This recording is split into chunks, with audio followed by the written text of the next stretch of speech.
पिछली कड़ी में हमने चर्चा की थी कि किस प्रकार हल्दी घाटी का युद्ध रुक जाने के बाद अकबर की सेना अरावली के पहाड़ों में चूहों की तरह फंस गई और भूख से तड़पने लगी। भूख और कुपोषण के कारण बहुत से मुगल सैनिक बीमार पड़कर मरने लगे। इतना होने पर भी मानसिंह तथा आसफ खां अपनी सेना को मेवाड़ की पहाड़ियों से निकालकर अजमेर की तरफ नहीं ले जा सके। इसके दो कारण थे।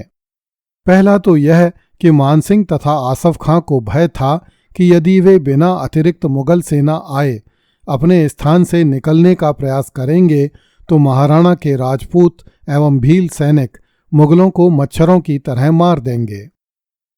दूसरा कारण यह था कि मानसिंह और आसफ खां को यह भय था कि यदि वे महाराणा प्रताप को परास्त किए बिना ही बादशाह के पास लौट कर गए तो अवश्य ही अकबर नाराज होकर उन्हें दंडित करेगा। मानसिंह तथा आसफ खां के इस भय से सहज ही अनुमान लगाया जा सकता है कि अकबर ने उन्हें क्या आदेश देकर युद्ध करने के लिए भेजा होगा, या तो महाराणा को मारकर लौटना या फिर मत लौटना। ऐसा ही कुछ आदेश मानसिंह तथा आसफ खां के लिए रहा होगा। इसलिए उन दोनों ने एक उपाय सोचा। उन्होंने बड़बोले मुल्ला अब्दुल कादिर बदायूनी को अकबर की सेवा में भेजने का निश्चय किया ताकि मुल्ला बदायूनी बादशाह अकबर के सामने शाही सेना की जीत की डींगें हाँक सके। अकबर के मन में अपनी जीत के प्रति विश्वास उत्पन्न करने के लिए मानसिंह तथा आसफ खां ने शाही सेना की विजय के लिखित वृत्तांत के साथ महाराणा प्रताप के रामप्रसाद नामक हाथी को प्रमाण के रूप में भेजा। मुल्ला बदायूनी लिखता है कि रामप्रसाद हाथी लूट में हाथ लगा था, जिसको बादशाह ने कई बार राणा से मांगा था, परंतु दुर्भाग्यवश राणा नटता ही रहा था। स्पष्ट है कि बदायूनी ने भी अपनी पुस्तक में अबुल फजल की तरह झूठ बोलने में कोई परहेज नहीं किया है, क्योंकि परिस्थितियां स्वयं स्पष्ट करने में सक्षम है कि न तो अकबर को महाराणा प्रताप के रामप्रसाद नामक हाथी के बारे में कुछ पता होगा, न अकबर ने महाराणा से कभी हाथी मांगकर स्वयं को छोटा करने का प्रयास किया होगा। यह भी स्पष्ट है कि रामप्रसाद नामक हाथी मुगलों को लूट में हाथ नहीं लगा था, अपितु उन्होंने छल से महाराणा के हाथियों के महावतों की हत्या करके हाथियों को पकड़ लिया था। मुल्ला बदायूनी लिखता है कि मैं बागोर और मांडलगढ़ होता हुआ आंबेर पहुंचा।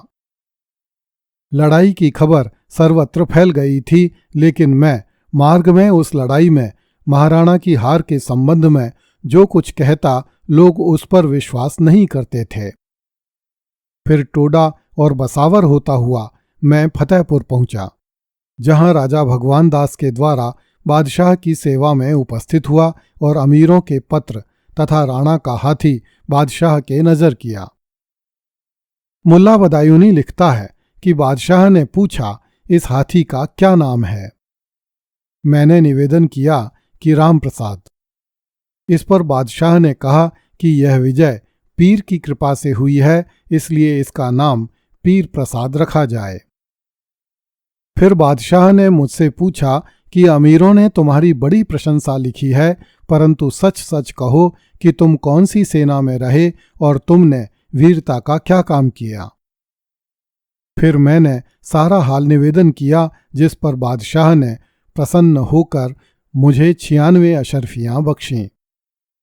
दर्शकों को स्मरण होगा कि जब बदायूनी ने अकबर से मानसिंह तथा आसफ खां के साथ महाराणा प्रताप के विरुद्ध जिहाद में जाने की अनुमति मांगी थी, तब भी अकबर ने बदायूनी को 96 अशर्फियां देकर विदा किया था। कहा नहीं जा सकता कि अकबर मुल्ला बदायूनी की उन बातों से कितना सहमत और कितना संतुष्ट हुआ होगा, जो बातें बदायूनी ने अकबर को मानसिंह तथा आसफ खां की विजय के बारे में बताई होंगी। किंतु अकबर को अधिक दिनों तक अंधेरे में नहीं रखा जा सकता था। कुछ ही दिनों में अकबर के सामने स्थितियां स्वतः स्पष्ट होती चली गईं और वह समझ गया कि मुगलों ने हल्दी घाटी में जबरदस्त मार खाई है। उधर मानसिंह और आसफ खां भी समझ चुके थे कि महाराणा प्रताप की सेना ने मुगल सेना को गोगुंदा में बंदी बना लिया है। फिर भी मानसिंह और आसफ खां अकबर को भुलावे में रखने के लिए अपनी जीत के समाचार भेजते रहे और मेवाड़ से सुरक्षित रूप से निकलने का उपाय ढूंढते रहे। महाराणा की सेना मुगल सेना से बहुत छोटी थी, किंतु राणा का भय मुगल सैन्य में इस कदर व्याप्त था कि भोजन प्राप्ति के लिए गोगुंदा से निकली मुगल टुकड़ी छोटा सा खटका होते ही कोसों दूर भाग जाती थी। चिलचिलाती धूप, गर्म लू के थपेड़ों और कहीं भी किसी भी समय राणा के सैनिकों के टूट पड़ने का भय मुगल सेना को काल की तरह खाने लगा। उस पर महाराणा प्रताप ने पहले ही दिन मुगल सेना की रसद सामग्री छीन ली थी। इस कारण मुगल सैनिक पहाड़ों में लगे आम के पेड़ों से आम तोड़कर खाने लगे। ज्यादा आम खाने से बहुत से सैनिक बीमार पड़ गए। अकबर समझ चुका था कि हल्दी घाटी में उसके हाथ कुछ नहीं आया, अपितु उसने खोया ही है। फिर भी अकबर ने इस तरह का अभिनय किया मानो हल्दी घाटी में मुगल सेना को भारी विजय मिली हो तथा उसकी बहुत बड़ी इच्छा पूरी हो गई हो। इसलिए 29 सितंबर 1576 को अकबर ख्वाजा मोइनुद्दीन चिश्ती के उर्स पर अजमेर आया तथा वहां से उसने 6 लाख रुपए और कुछ सामान मक्का और मदीना के योग्य पुरुषों को बांटने के लिए देकर सुल्तान ख्वाजा को रवाना किया। अल-बदायूनी ने लिखा है कि अकबर ने कुतुबुद्दीन मोहम्मद खां, कुलीज खां और आसफ खां को यह आज्ञा देकर भेजा कि वे गोगुंदा से ख्वाजा का साथ छोड़ दें, राणा के मुल्क में सब जगह फिरें और जहां कहीं उसका पता लगे वहीं उसको मार डालें।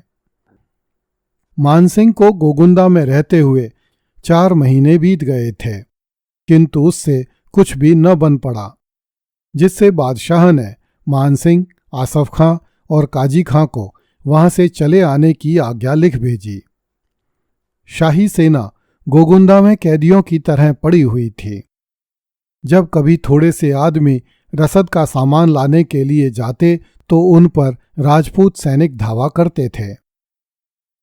कविराज श्यामल दास ने वीर विनोद में लिखा है कि इन आपत्तियों से घबराकर शाही सेना राजपूतों से लड़ती भिड़ती अजमेर के लिए रवाना हो गई। मार्ग में महाराणा की सेना ने उन्हें जगह जगह घेरा और बहुत से मुगल सैनिकों को मार डाला। जब मानसिंह, आसफ खां और काजी खां अजमेर पहुंचे तो अकबर ने मानसिंह तथा आसफ खां की गलतियों के कारण उन दोनों की ड्योढ़ी बंद कर दी।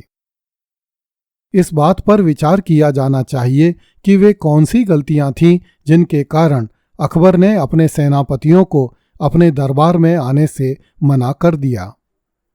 अगली कड़ी में देखिए, महाराणा की जीत से अकबर को मानसिंह पर संदेह हो गया। कृपया इस चैनल को लाइक, सब्सक्राइब एवं शेयर करें।